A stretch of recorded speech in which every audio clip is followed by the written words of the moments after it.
Previously on the Grand Sophie, Charles and the rest of the Rivenhall family have found their lives disrupted. Sophie has arrived at Berkeley Square and is causing absolute havoc already. A monkey! Gertrude! She has brought a monkey and a parrot.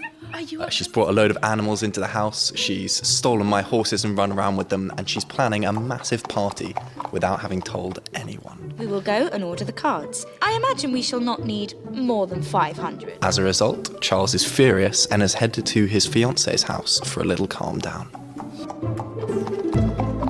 He arrived at his fiancée's somewhat cheerless house, seething with indignation over Sophie's presumption that she could ask whom she pleased to his family mansion.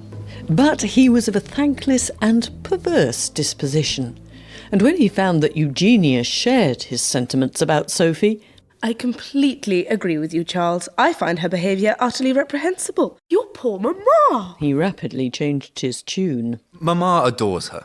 And you must remember, my dear Eugenia, that she has been dragged round Europe by my uncle, who was so busy as a diplomat that Sophie was denied a conventional upbringing. She certainly behaves in an unconventional way. I can forgive much in a girl who can handle my horses as deftly as she did. I thought it was her handling of people you were complaining of. On the contrary, I find her unaffected manners positively refreshing when everyone else simpers. I do not simper. And not you, of course.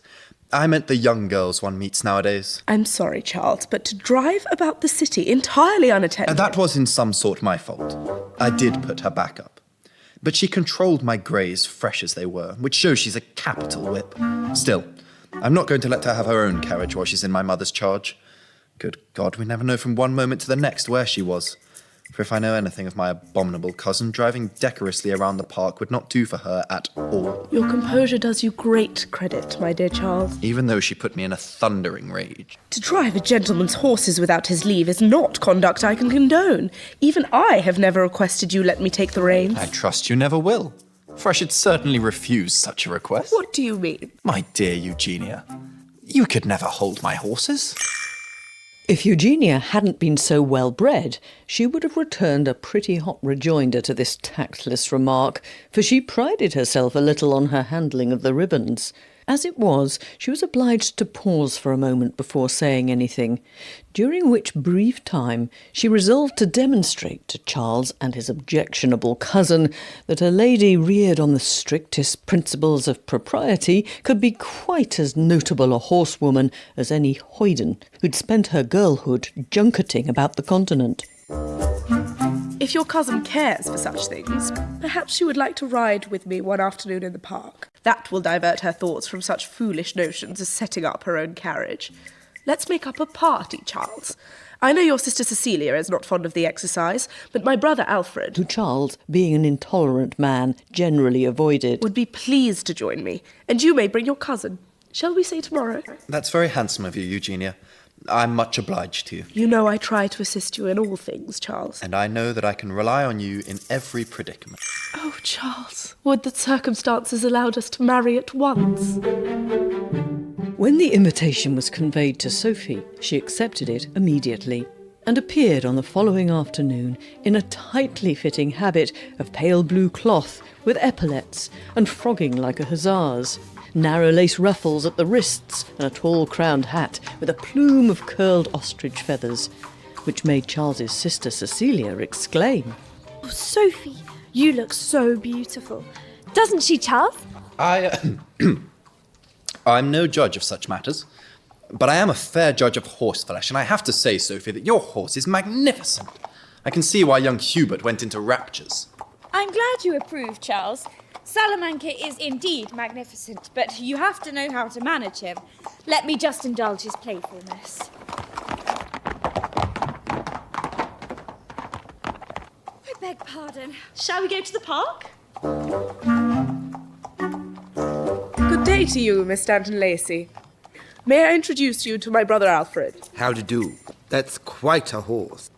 He is indeed a beautiful creature, but surely he is a little too strong for you. You should commission Charles to find a well-mannered lady's horse like my Dorcas for you to ride. I fear his notions and mine on that subject are widely separated, Miss Raxton. And though he is a trifle spirited, Salamanca has what the Duke calls excellent bottom. He carried me for league upon dreary league without a sign of flagging. Know the Duke well, do you? Quite the great man, ain't he? I dare say you're on famous terms with him, for you knew him in Spain, didn't you? My dear Alfred, Miss Stanton Lacy will tell you the Duke has more important things to think of than all of us poor females who hold him in such admiration. Well, no, I don't think I should say that. But I was never one of his flirts, if that's what you mean, Mr. Raxton. I am not at all in his style, I assure you. Shall we ride on? Tell me, is your horse Spanish? Handsome, but a little too nervous for my taste. Salamanca isn't really nervous, he's merely funny. Would you like to see me put him through his paces? He was Mameluke trained, you know. For heaven's sake, Sophie, not in the park. We shall have everyone staring at us. You won't mind if I shake the fidgets out of his legs? He is itching for a gallop. Tally-ho! What is to be done with her? Galloping in the park, and in a habit I should blush to wear. I was never more shocked. Yes, but by God, she can ride. Eugenia decided, with all the tact on which she plumed herself, that she was the one who must take Sophie in hand. I understand, my dear Miss Stanton Lacy, that a great deal of licence is permitted on the continent to females. Here it is quite the reverse. To be thought bad ton would be very dreadful, I assure you. You will, of course, wish to attend the assemblies at Almack's, for instance. Almack's was the ballroom whose functions only the most aristocratic and fashionable people could attend. But should the veriest breath of criticism reach the ears of the patronesses, you may bid farewell to any hope of obtaining a voucher from them. Tickets may not be purchased without a voucher, you know. It is most exclusive. The rules, too, are very strict and must not be contravened by a hair's breadth. You terrify me. Do you think I shall be blackballed? Hardly, since you will make your debut under Lady Ombersley's aegis. However... Forgive me, but I think Madame de Leven is waving to me, and it would be very uncivil not to notice her. Madame de Leven, one of Almack's most influential patronesses. Sophie, your father told me I should meet you here. You were galloping in the park. Never do so again. You have not seen Princess Esterhazy or Lady Jersey. I shall tell them I have met you, and they will want to hear how Sir Horace does. Now, what did I promise him I would do? Almack's, of course. I will send you a voucher, my chère Sophie, but do not gallop in Hyde Park. You are fortunate in knowing so many of the patronesses of Almack's, Miss Stanton Lacy. To be honest, I think my good fortune lies in having such an accomplished flirt for a father. It goes without saying that when Sophie went to Almack's, she was the centre of attention, especially for a group of young military gentlemen who'd met her in Brussels before Waterloo. Prominent among these gentlemen was Colonel Sir Vincent Talgarth. Well, if it isn't the grand Sophie. An old admirer of Sophie's, who described him as dangling after every heiress who came his way. Naturally, his reputation as a fortune hunter did not endear him to Charles, who tried in vain to discourage his frequent visits to Berkeley Square to see his cousin. And when Eugenia came across Sophie in the phaeton she'd bought, despite Charles's strictures, and found she was talking to the reprehensible Sir Vincent, she thought it her duty to intervene. So this is the carriage I hear so much of. At all events, you have a fine pair of horses, and you have driven them tandem. I do not think I would trust myself to do so. Miss Raxton, you are acquainted with Sir Vincent Talgarth, I believe? Sir Vincent. Miss Raxton. Do you know, I must ask you to take me up beside you for one turn. I am quite jealous of your prowess, I assure you. Pray, come with me, Miss Raxton. I shall naturally be put on my mettle. Sir Vincent, we meet on Friday then. You will call for us at Berkeley Square. Yes, indeed. Looking forward to it. I am so happy to have this opportunity of speaking with you, Miss Stanton Lacy. I had come to think it impossible to find you alone. You are acquainted with so many people. Am I not fortunate? Yes, indeed. Though sometimes, dear Miss Stanton Lacy, when one has a multitude of friends, one is perhaps inclined not to be as careful as one should be. I wonder if I might venture to put you a little on your guard. In Paris and Vienna, I'm sure you would be more able to tell me how I should go on. But in London, I must be more at home than you. Oh, I should never be so impertinent as to tell you how to go on anywhere. Perhaps that would not be necessary. My mamma has always been a most careful parent. I feel so much compassion for you, dear Miss Stanton Lacy. You must so often have felt the want of a mother. Don't waste your compassion on me, I beg.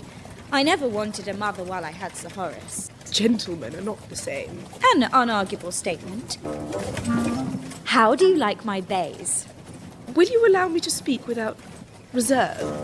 Short of overturning you, I can hardly prevent it. But you had much better not. You should know I am very unbiddable, and if I were to lose my temper, I might do what I should afterwards be sorry for. But I must speak. I owe it to your cousin. How so? You will understand he does not like to mention the matter himself. He feels a certain delicacy. I thought you were talking of Charles. Which cousin do you mean? I am talking of Charles. Nonsense! He has no delicate scruples whatsoever. Miss Stanton Lacy, this levity is not becoming. I don't think you can be aware of how fatal it is to set up the backs of people and to give rise to such gossip as must be painful to the Rivenhalls. Are you suggesting that because I drive a high-rise phaeton, I give rise to gossip? No, though I would prefer to see you in something less sporting. But the habits of easy intercourse you are on with so many military gentlemen, rattles in scarlet coats, as Charles divertingly calls them, and in particular with that man I saw you conversing with a moment ago, they make you appear fast, Miss Stanton Lacy, which I know you would not wish. Sir Vincent is a shocking flirt.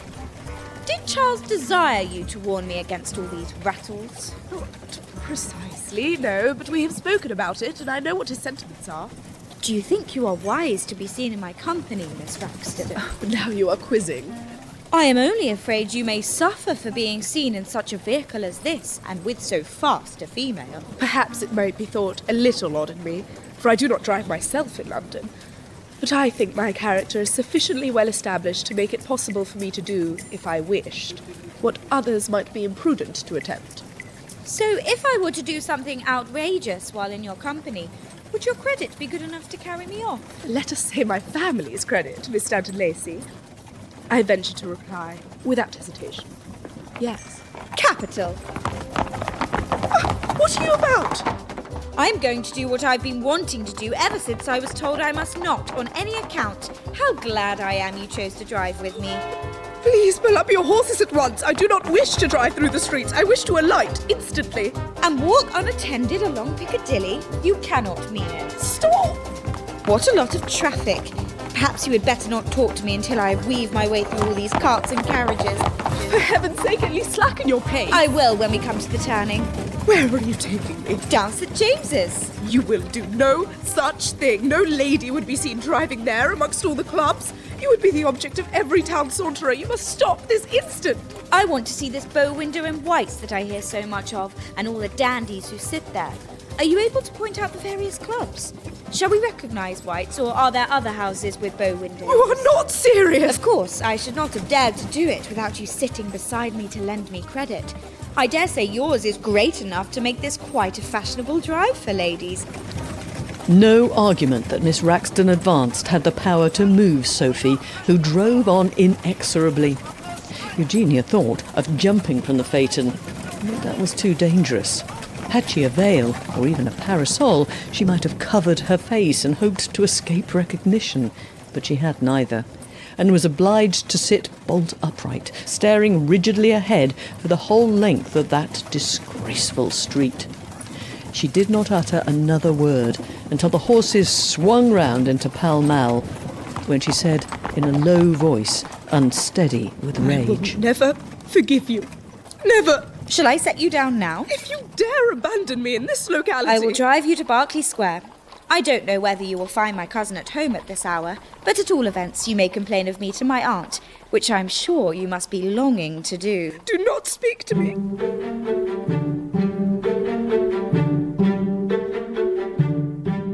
Ah, Charles. So you were at home when I dropped Miss Raxton off. I am so glad. Sophie, I'm sorry I took so long, but I had to make sure my horses were properly looked after. will you come into the library for a few moments? Gladly. I shall just take off my driving gloves.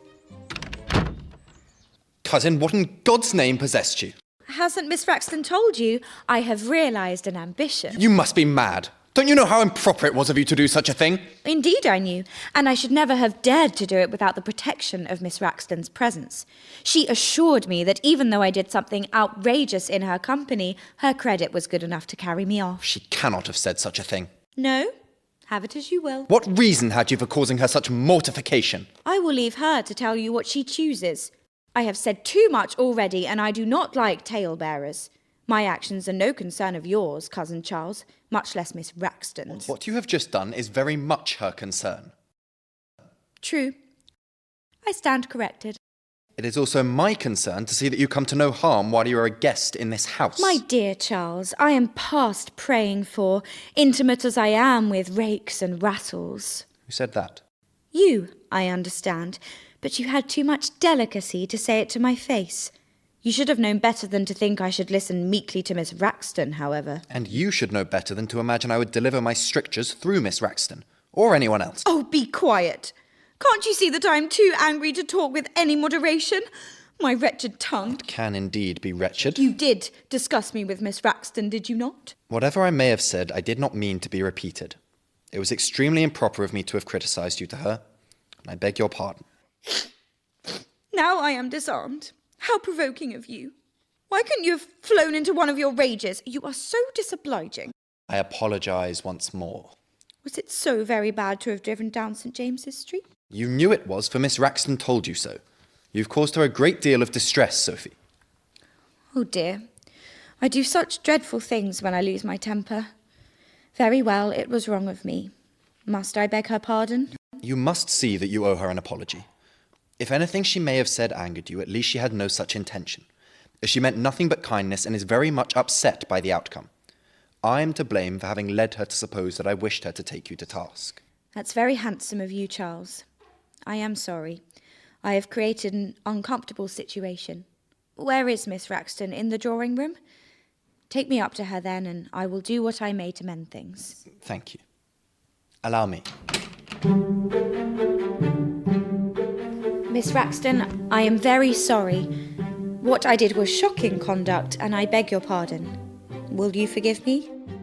Your conduct was so shocking, Miss Stanton Lacy, that I prefer not to speak of it. If that means that you will try to forget it, I shall be very grateful to you. Certainly, I shall do so. You are very kind, and I thank you. Now I shall leave you with my cousin.